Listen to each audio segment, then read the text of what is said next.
Mūsdienās pasaulē cilvēku paliek arvien vairāk un likumsakarīgi, vairāk arī ziņu, par ko runāt. Loģiski, ka vajag arī vairāk kanālu, caur kuriem to darīt. Mūsu uzdevums – pacelt atpazīstamību un apmeklējumu portālam Mango LV. Bet kā to izdarīt, kad glāze ar ziņu kanāliem jau ir pilna?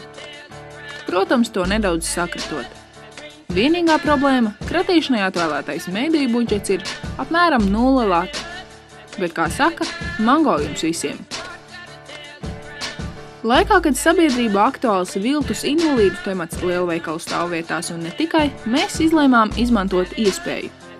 Viena mašīna, viltus invalīds, 2 rūpēm mākti kārtīgi pilsoņi, mobilais tālrunis un top acu liecinieka video.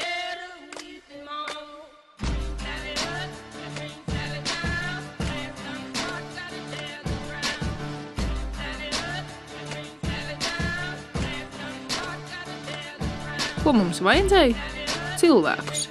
Mango bija pirmais kanāls, kas šo ziņu līdz viņiem aiznesa.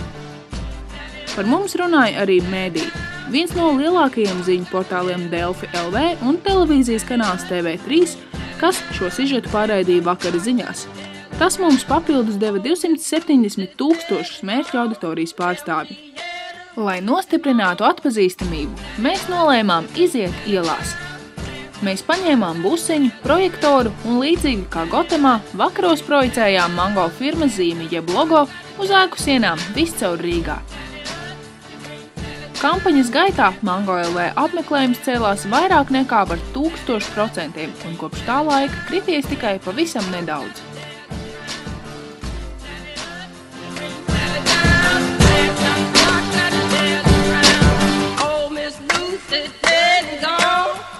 Me